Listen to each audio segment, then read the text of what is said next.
اس حدیث پاک کی شرح کرتے ہوئے حضرت علامہ مفتی ابو الحسنات علیہ الرحمہ اپنی مائے ناز تصنیف کوثر الخیرات میں نقل فرماتے ہیں کہ امام فخر الدین رازی رحمۃ اللہ تعالی علیہ نے تفسیر کبیر میں، شیخ عبد الحق محدث دہلوی رحمۃ اللہ تعالی علیہ نے شرح فتوح الغیب میں، اور قاضی عیاض رحمۃ اللہ تعالی علیہ نے شفا شریف میں اس حدیث کا معنی و مقصد یہ بیان کیا ہے کہ جب بندہ اپنے آپ کو رب تبارک و تعالی کے عشق و محبت والی آگ میں جلا کر فنا کر دیتا ہے اور نفسانیت اور انانیت والا زنگ اور میل کچیل اپنے سے دور کر لیتا ہے تو انوار الہی سے اس کا بدن بالکل منور و مجلہ ہو جایا کرتا ہے، تو پھر وہ اللہ تبارک و تعالی کے انوار ہی سے دیکھتا ہے، انہی کی بدولت سنتا ہے، پھر اس بندے کا بولنا انہی انوار کے ذریعے ہے اور اس کا چلنا پھرنا اور پکڑنا انہی انوار کے بدولت ہوا کرتا ہے۔ علامہ رازی رحمۃ اللہ تعالی علیہ کے الفاظ میں حدیث قدسی کا معنی اور مقام محبوبیت کی عظمت کا بیان سماعت فرمائیں۔ آپ تحریر فرماتے ہیں، اذا سارا نور و جمال اللہ تعالی لہو سمعا سمع القریب والبعید واذا سارا نور و جلال اللہ لہو بصرا رأى القریب والبعید وَإِذَا صَارَ ذَلِكَ النُّورُ يَدًا لَهُ قَدُرَ عَلَى التَّصَرُّفِ فِي الصَّعْبِ وَالسَّهْلِ وَالْقَرِيبِ وَالْبَعِيدِ، یعنی رب العزت کا نور جلال جب بندے محبوب کے کان بن جایا کرتا ہے تو وہ ہر آواز کو سنتا ہے، نزدیک ہو یا دور، اور آنکھیں نور جلال سے منور ہو جایا کرتی ہیں، تو دور و نزدیک کا فرق بالکل ختم ہو جاتا ہے اور ہر گوشے کائنات پیش نظر ہوتا ہے۔ جب وہی نور بندہ کے ہاتھوں میں جلوگر ہوتا ہے تو قریب و بعید اور مشکل و آسان میں اسے تصرف کی قدرت حاصل ہو جاتی ہے۔ محترم ناظرین، حدیث پاک سے چند اہم باتیں معلوم ہوئیں۔ نمبر 1، اگر رب قدیر کا مقرب بننا ہو تو نماز کا پابند بننا ہوگا۔ نمبر 2، نماز سے رب تبارک و تعالی کی رضا حاصل ہوتی ہے۔ نمبر 3، اس حدیث سے معلوم ہوا کہ اولیاء کرام محبوبان الہی کا رب تبارک و تعالی کے نزدیک مقام بہت بلند ہے۔ ان حضرات کے مقام محبوبیت کا اندازہ لگانا سب کے بس کی بات نہیں ہے۔ محترم ناظرین، اولیاء کرام کے مقام اور ان کے مراتب بہت بلند و بالا ہیں، چنانچہ اولیاء کرام کے تصرفات کے سلسلے میں صاحب لطائف اشرفی نے اسی لطیفہ نمبر 2 کے تحت ایک دوسرا واقعہ تحریر فرمایا ہے۔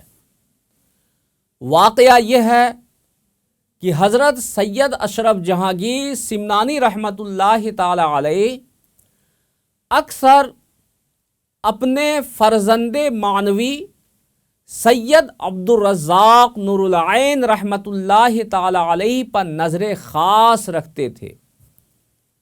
جس طرح ایک مشفق استاذ، ایک مربی استاذ اپنے شاگرد کو بنانے سنوارنے کی فکر میں لگا رہتا ہے، شاگرد کی نقل و حرکت پر گہری نظر رکھا کرتا ہے، پس اگر انہیں کوئی کمی نظر آتی ہے تو ان کی کمی کو دور کرنے کے لیے ہر طرح کی کوششیں کیا کرتے ہیں۔ اسی طرح حضرت سیدنا مخدوم اشرف جہانگیر سمنانی رحمۃ اللہ علیہ بھی اپنے فرزند عبد الرزاق کے لیے اسی طرح کی نظر رکھتے، گاہے گاہے تربیت فرماتے۔ ایک مرتبہ آپ نے فرمایا، بیٹا عبد الرزاق، میں آپ کے تصرفات دوسرے کے اندر اپنی آنکھوں سے دیکھنا چاہتا ہوں۔ اللہ اکبر۔ اور یہ اس لیے تاکہ تصرفات کی کمالیت کا اندازہ ہو۔ حضرت سیدنا مخدوم نے حکم دیا کہ اے نور نظر، امیر علی بیگ عرصہائے دراز سے میرے خاندان سے، خاص کر میرے دامن سے وابستہ ہے۔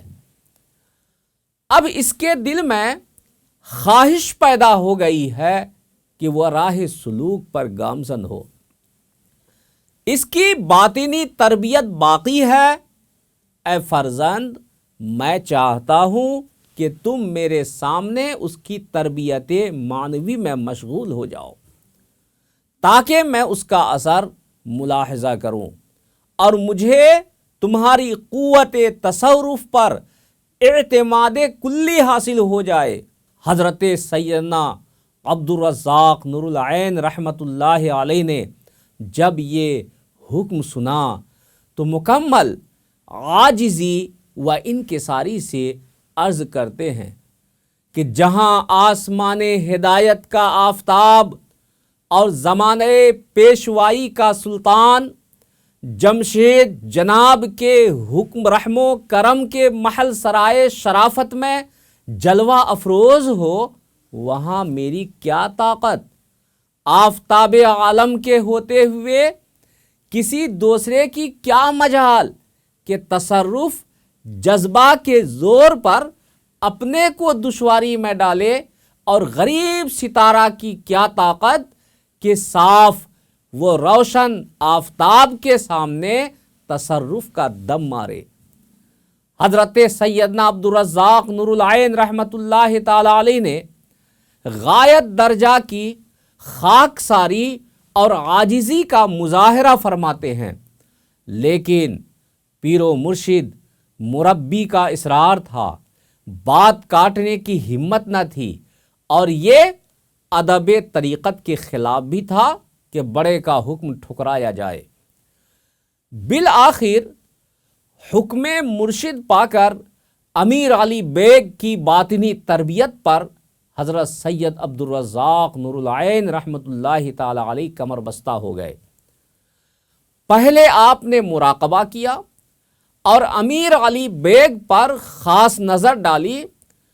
اس خاص اور تصرفاتی روحانی کے ایک ذرہ کا یہ اثر ہوا کہ آثار تصرف امیر علی بیگ کے اعضائے ظاہری سے نمایاں طور پر ظاہر ہونے لگے۔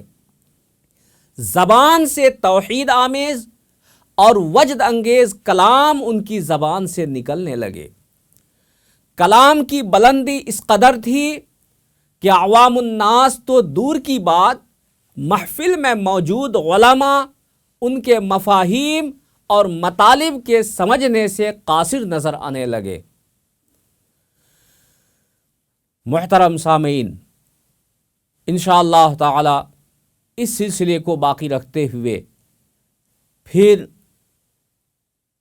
کسی اور دوسری نشست میں اس واقعے کو پورا کرتے ہوئے میں آپ کے سامنے بخوبی اس بات کو رکھوں گا کہ حضرت سید مخدوم اشرف جہانگیر سمنانی رحمۃ اللہ تعالی علیہ نے اپنے فرزند معنوی کی کس طرح سے تربیت فرمائی اور آپ کے اندر کس قدر کمالات پیدا ہوئے، انشاءاللہ آپ ضرور سماعت کریں گے اگلی قسط کے اندر۔ آج اسی پر میں اپنی گفتگو کو روکتا ہوں اور اسی پر اپنی گفتگو ختم کرتا ہوں۔ وآخر دعوانا الحمد للہ رب العالمین۔ السلام علیکم۔